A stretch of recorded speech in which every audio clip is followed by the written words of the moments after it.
Chapter 7. My first quarter at Lowood seemed an age, and not the golden age either. It comprised an irksome struggle with difficulties in habituating myself to new rules and unwanted tasks. The fear of failure in these points harassed me worse than the physical hardships of my lot, though these were no trifles. During January, February, and part of March, the deep snows and after their melting, the utmost impassable roads prevented our stirring beyond the garden walls, except to go to church. But within these limits, we had to pass an hour every day in the open air. Our clothing was insufficient to protect us from the severe cold. We had no boots. The snow got into our shoes and melted there. Our ungloved hands became numbed and covered with chilblains, as were our feet. I remember well the distracting irritation I endured from this cause every evening, when my feet inflamed, and the torture of thrusting the swelled, raw and stiff toes into my shoes in the morning. Then the scanty supply of food was distressing. With the keen appetites of growing children, we had scarcely sufficient to keep alive a delicate invalid. From this deficiency of nourishment resulted an abuse which pressed hardly on the younger pupils. Whenever the famished great girls had an opportunity, they would coax or menace the little ones out of their portion. Many a time I have shared between two claimants the precious morsel of brown bread distributed at tea time, and after relinquishing to a third half the contents of my mug of coffee, I have swallowed the remainder with an accompaniment of secret tears forced from me by the exigency of hunger. Sundays were dreary days in that wintry season. We had to walk 2 miles to Brocklebridge Church,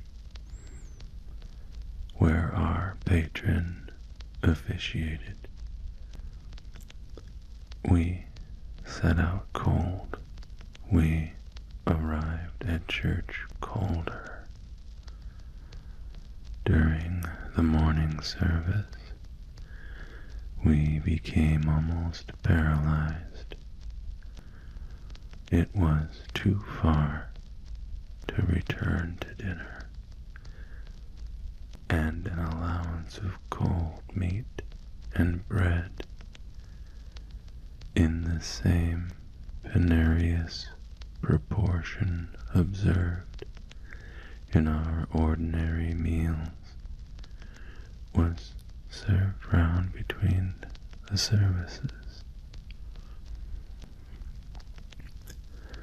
At the close of the afternoon service, we returned by an exposed and hilly road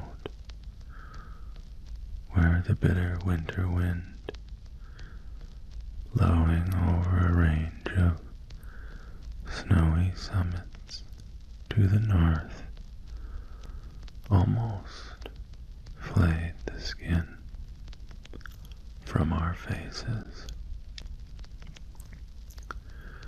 I can remember Miss Temple walking lightly and rapidly along our drooping line, her plaid cloak with the frosty wind fluttered, gathered close about her, and encouraging us by precept and example to keep up our spirits and march forward, as she said, like stalwart soldiers.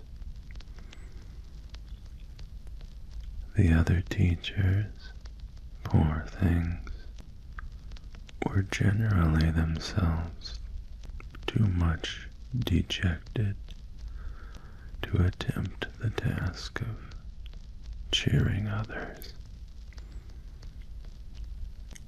How we longed for the light and heat of a blaze fire when we got back, but to the little ones at least, this was denied. Each hearth in the schoolroom was immediately surrounded by a double row of great girls, and behind them the younger children crouched in groups, wrapping their starved arms in their pinafores. A little solace came at tea time in the shape of a double ration of bread, a whole instead of a half slice, with the delicious addition of a thin scrape of butter. It was the hebdomadal treat to which we all looked forward from Sabbath to Sabbath. I generally contrived to reserve a moiety of this bounteous repast for myself, but the remainder I was invariably obliged to part with. The Sunday evening was spent in repeating by heart the church catechism and the 5th, 6th, and 7th chapters of St. Matthew, and in listening to a long sermon read by Miss Miller, whose irrepressible yawns attested her weariness. A frequent interlude of these performances was the enactment of the part of Eutychus by some half-dozen of little girls who, overpowered with sleep, would fall down, if not out of the third loft, yet of the fourth form, and be taken up half dead. The remedy was to thrust them forward into the center of the schoolroom and oblige them to stand there till the sermon was finished. Sometimes their feet failed them, and they sank together in a heap. They were then propped up with the monitor's high stools. I have not yet alluded to the visits of Mr. Brocklehurst.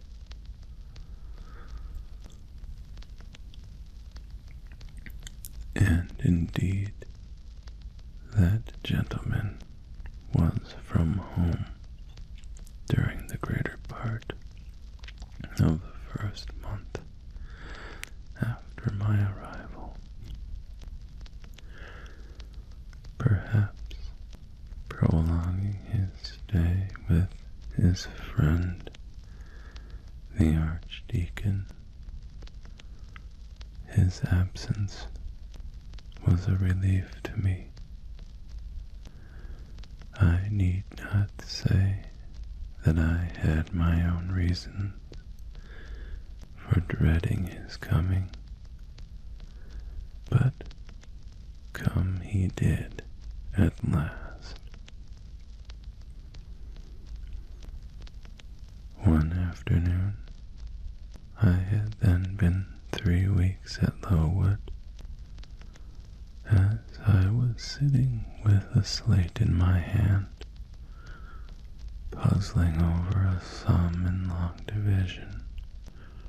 My eyes, raised in abstraction to the window, caught sight of a figure just passing.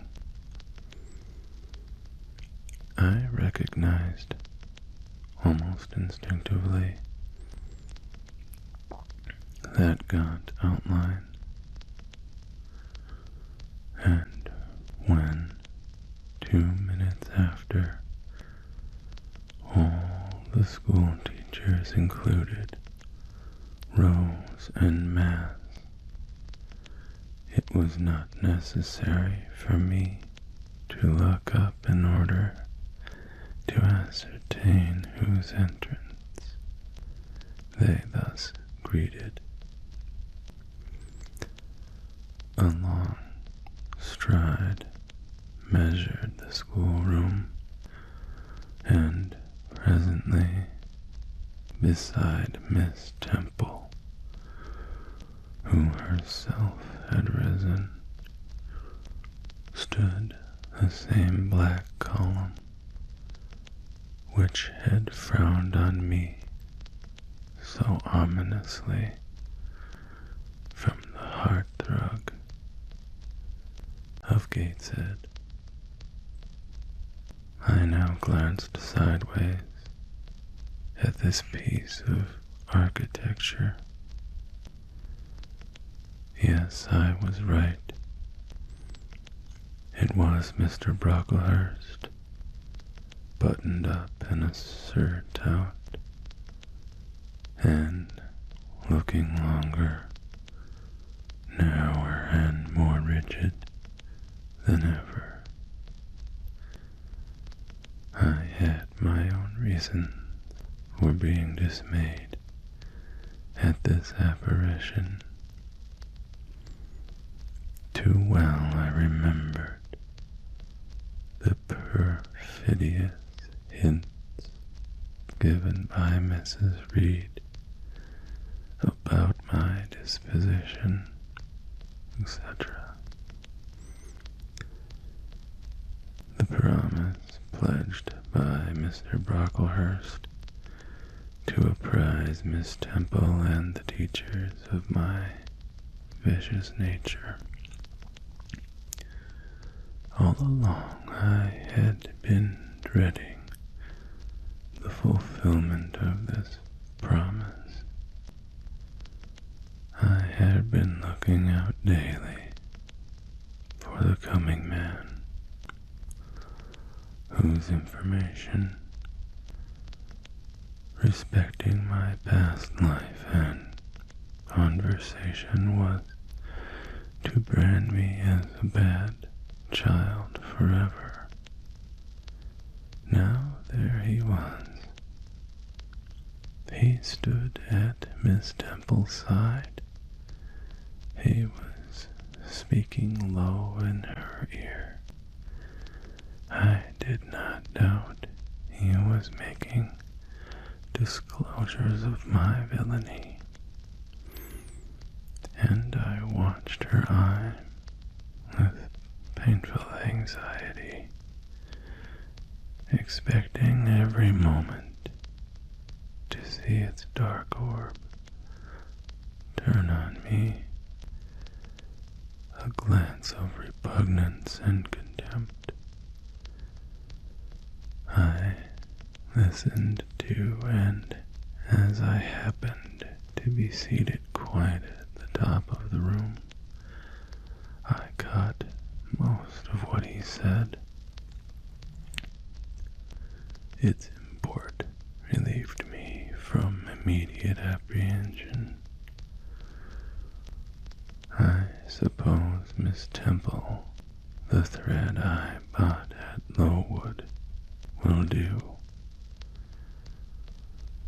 It struck me that it would be just of the quality for the calico chemists,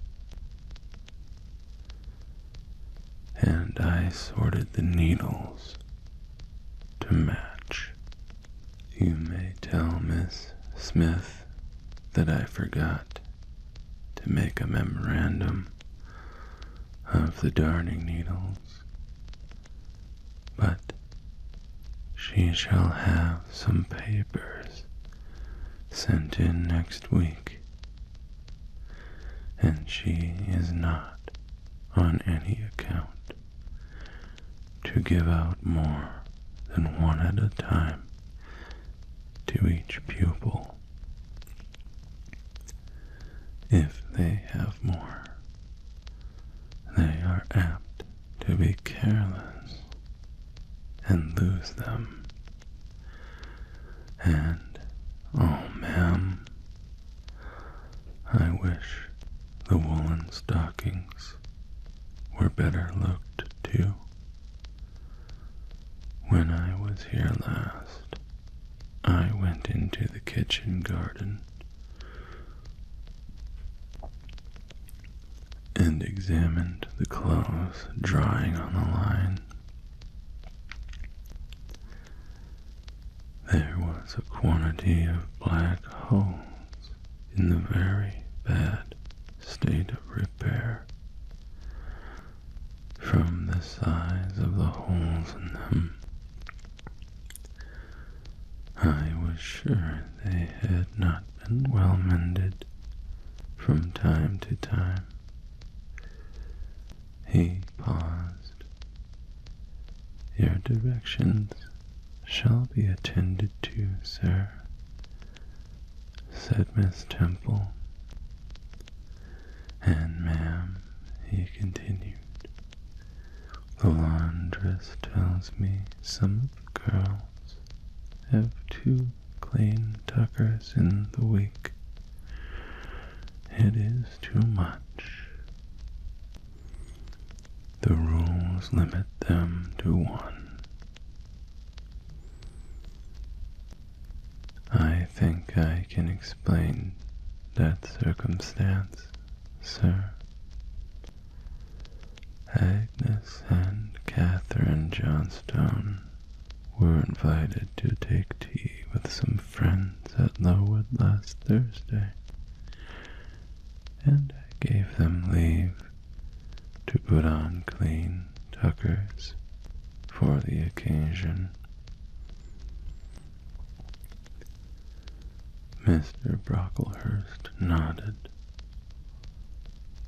Well, for once it may pass, but please, not to let the circumstance occur too often. And there is another thing which surprised me. I find in settling accounts with the housekeeper that a lunch consisting of bread and cheese has twice been served out to the girls during the past fortnight. How is this? I looked over the regulations and I find no such meal as lunch mentioned. Who introduced this innovation, and by what authority? I must be responsible for the circumstance, sir, replied Miss Temple.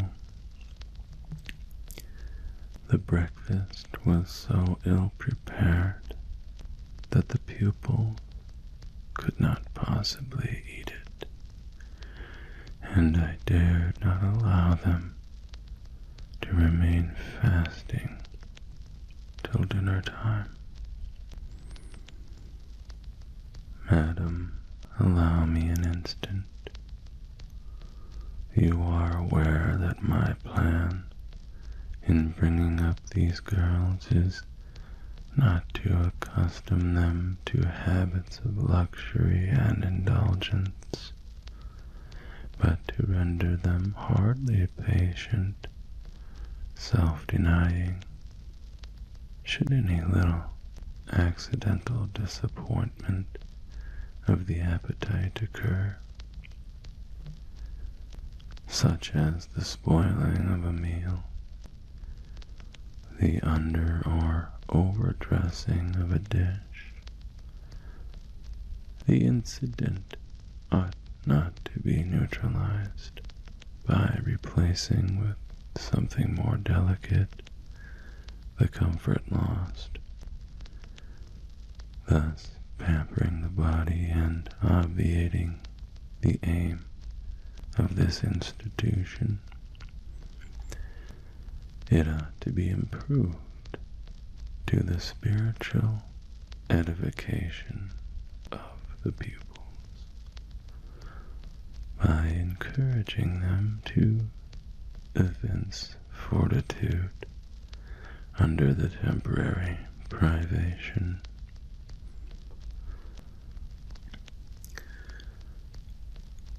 A brief address on those occasions would not be mistimed, wherein a judicious instructor would take the opportunity of referring to the sufferings of the primitive Christians, to the torments of martyrs, to the exhortations of our blessed Lord himself, calling upon his disciples to take up their cross and follow him, to his warnings that man shall not live by bread alone, but by every word that proceedeth out of the mouth of God, to his divine consolations. If ye suffer hunger or thirst for my sake, happy are ye.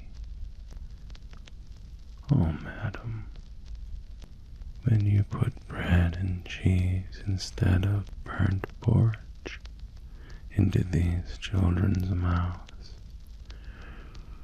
You may indeed feed their vile bodies, but you little think how you starve their immortal souls.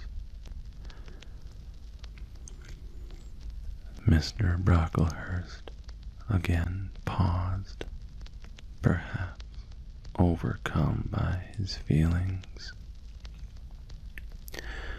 Miss Temple had looked down when he first began to speak to her, but she now gazed straight before her, and her face, naturally pale as marble, appeared to be assuming also the coldness and fixity of that material, especially her mouth, closed as if it would have required a sculptor's chisel to open it, and her brow settled gradually into petrified severity. Meantime, Mr. Brocklehurst, standing on the hearth with his hands behind his back, majestically surveyed the whole school. Suddenly his eye gave a blink, as if it had met something that either dazzled or shocked its pupil. Turning, he said in more rapid accents than he had hitherto used, Miss Temple, Miss Temple, what is that girl with curled hair? Red hair, ma'am, curled all over.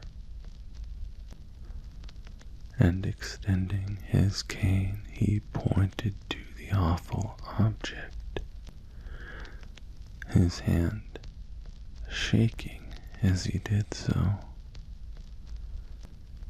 It is Julius Severn, replied Miss Temple very quietly. Julius Severn, ma'am. And why has she or any other curled hair?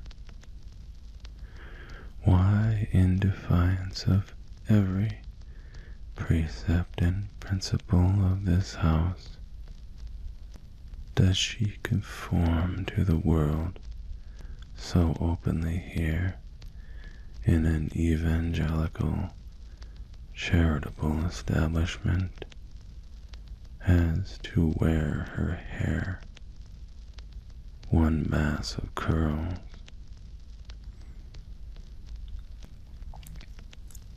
Julia's hair curls naturally, returned Miss Temple,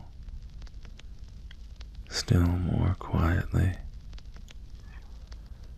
Naturally, yes, but we are not to conform to nature. I wish these girls to be the children of grace. And why that abundance? I have again and again intimated that I desire the hair to be arranged closely, modestly, plainly. Miss Temple, that girl's hair must be cut off entirely. I will send a barber tomorrow, and I see others who have far too much of the excrescence. That tall girl tell her to turn around. Tell all the first form to rise up and direct their faces to the wall.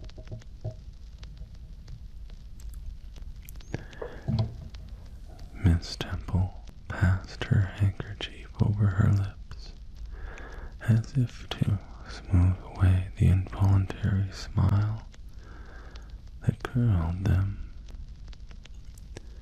She gave the order, however, and when the first class could take in what was required of them, they obeyed.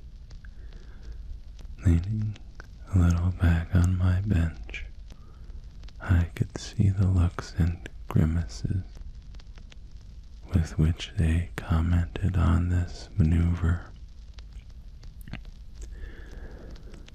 It was a pity Mr. Brocklehurst could not see them too. He would perhaps have felt that whatever he might do with the outside of the cup and platter, the inside was further beyond his interference than he imagined. He scrutinized the reverse of these living medals some 5 minutes, then pronounced sentence. These words fell like the knell of doom. All those top knots must be cut off. Miss Temple seemed to remonstrate. "Madam," he pursued, "I have a master to serve, whose kingdom is not of this world. My mission is to mortify in these girls the lusts of the flesh, to teach them to clothe themselves with shamefacedness and sobriety, not with braided hair and costly apparel. And each of the young persons before us has a string of hair twisted in plaits which vanity itself might have woven. These, I repeat, must be cut off. Think of the time wasted of..." Mr. Brocklehurst was here interrupted. 3 other visitors, ladies, now entered the room.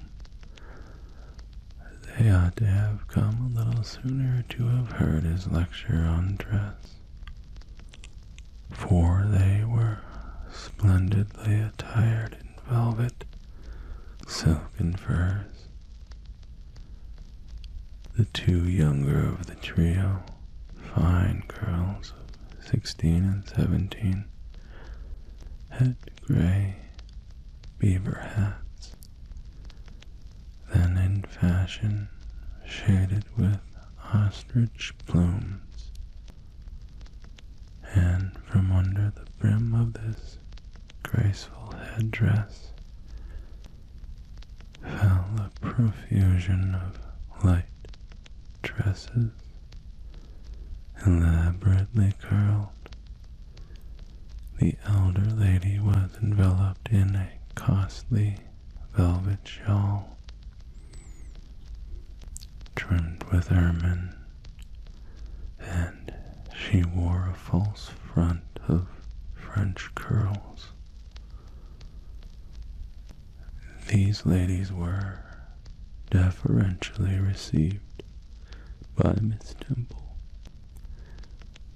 as Mrs. and the Mrs. Brocklehurst, and conducted to to seats of honor at the top of the room.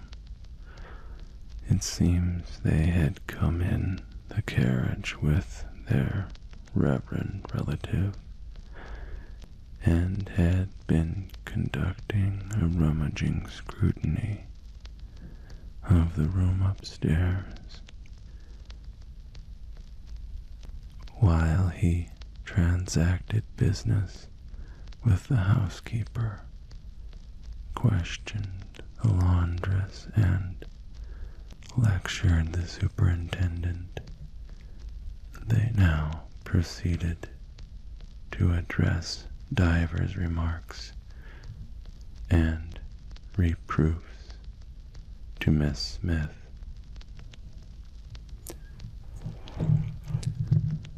who was charged with the care of the linen and the inspection of the dormitories. But I had no time to listen to what they said. Other matters called off and enchanted my attention. Hitherto, while gathering up the discourse of Mr. Brocklehurst and Miss Temple, I had not at the same time neglected precautions to secure my personal safety, which I thought would be affected if I could only elude observation. To this end, I had sat well back on the form, and while seeming to be busy with my sum, had held my slate in such a manner as to conceal my fate.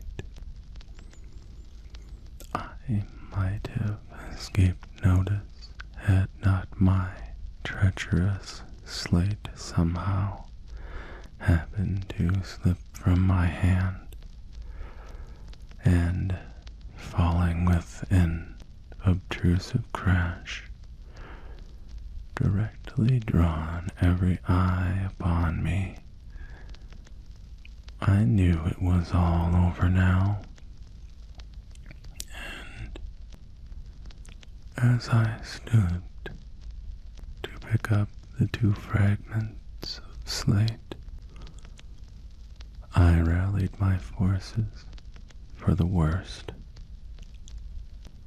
It came. "A careless girl," said Mr. Brocklehurst, and immediately after, "It is the new pupil, I perceive."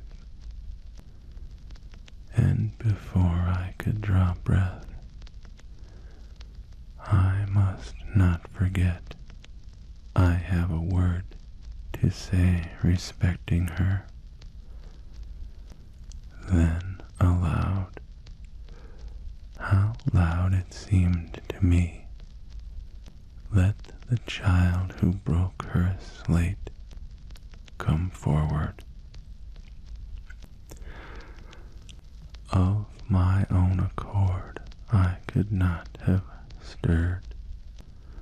I was paralyzed, but the two great girls who sat on each side of me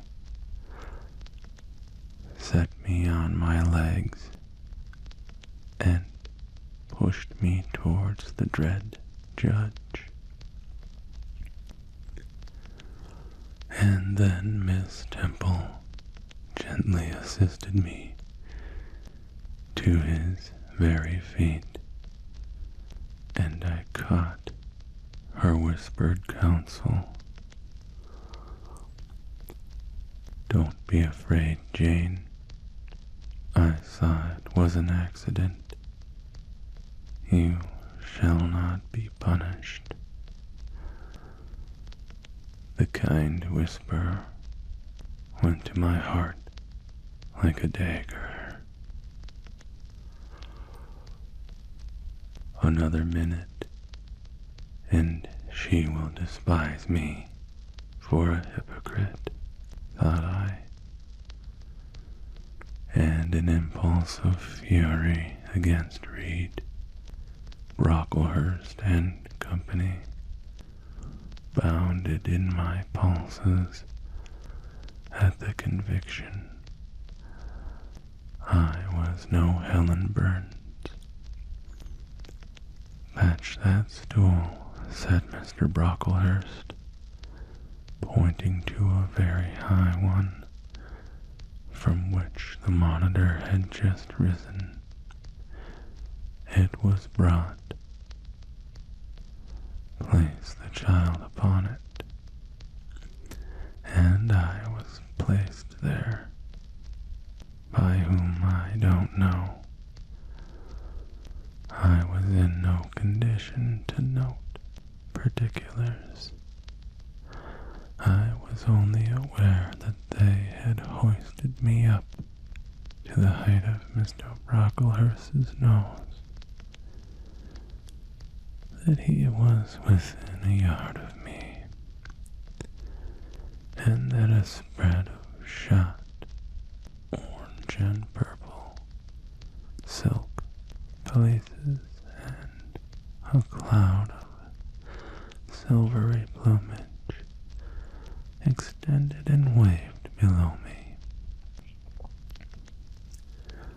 "Mr. Brocklehurst hemmed.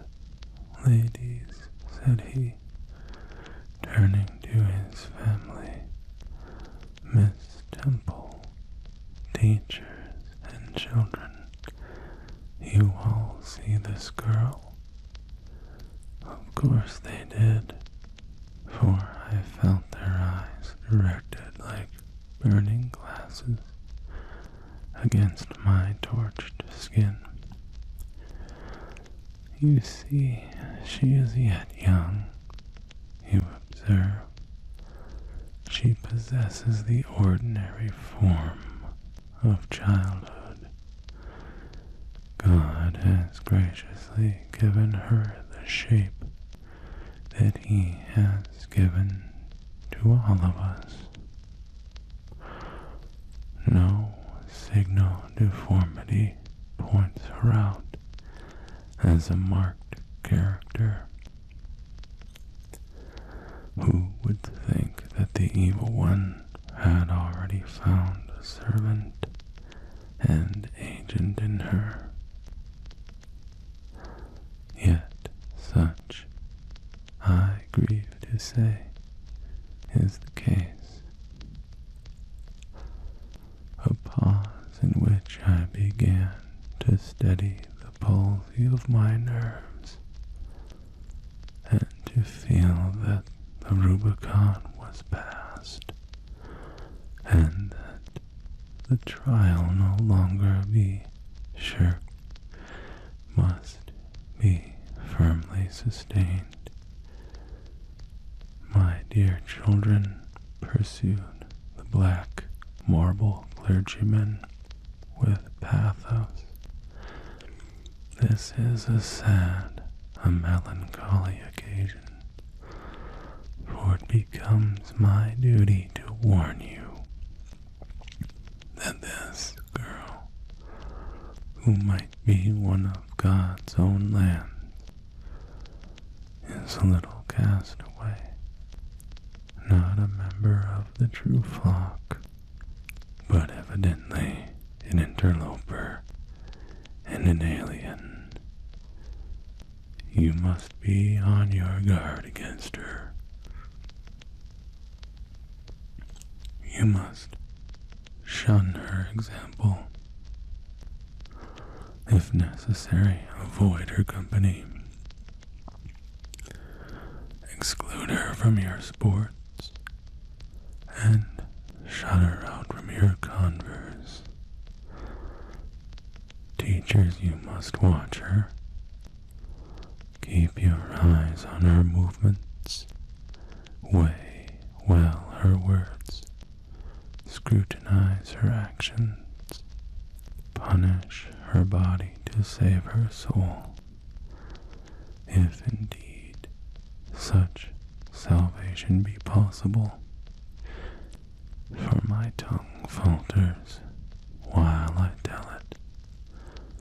This girl, this child, the native of a Christian land, worse than many a little heathen, who says its prayers to Brahma and kneels before Juggernaut. This girl is a liar. Now came a pause of 10 minutes, during which I, by this time in perfect possession of my wits, observed all the female Brocklehursts produce their pocket handkerchiefs and apply them to their optics, while the elderly lady swayed herself to and fro, and the two younger ones whispered, "How shocking." Mr. Brocklehurst resumed, "This I learned from her benefactress, from the pious and charitable lady who adopted her in her orphan state, reared her as her own daughter, and whose kindness, whose generosity, the unhappy girl repaid by an ingratitude so bad, so dreadful, that at last her excellent patroness was obliged to separate her from her own young ones, fearful lest her vicious example should contaminate their purity. She has sent her here to be healed, even as the Jews of old sent their diseased to the troubled pool of Bethesda. And teachers, superintendent, I beg of you not to allow the waters to stagnate round her." With this sublime conclusion, Mr. Brocklehurst adjusted the top button of his surtout, muttered something to his family, who rose, bowed to Miss Temple, and then all the great people sailed in state from the room. Turning at the door, my judge said, "Let her stand half an hour longer on that stool, and let no one speak to her during the remainder of the day." There was I then, mounted aloft, I who had said I could not bear the shame of standing on my natural feet in the middle of the room, was now exposed to general view on a pedestal of infamy. What my sensations were, no language can describe, but just as they all rose, stifling my breath and constricting my throat, a girl came up and passed me. In passing, she lifted her eyes. What a strange light inspired them! What an extraordinary sensation that ray sent through me! How the new feeling bore me up! It was as if a martyr a hero had passed a slave or victim and imparted strength in the transit. I mastered the rising hysteria, lifted up my head, and took a firm stand on the stool. Helen Burns asked some slight question about her work of Miss Smith, was chidden for the triviality of the inquiry, returned to her place, and smiled at me as she again went by. What a smile! I remember it now, and I know that it was the effluence of fine intellect and true courage. It lit up her marked lineaments, her thin face, her sunken gray eye, like a reflection from the aspect of an angel. Yet at that moment, Helen Burns wore on her arm the untidy badge. Scarcely an hour ago, I had heard her condemned by Miss Scatcherd to a dinner of bread and water on the morrow, because she had blotted an exercise in copying it out. Such is the imperfect nature of man. Such spots are there on the disk of the clearest planet, and eyes like Miss Scatcherd's can only see those minute defects,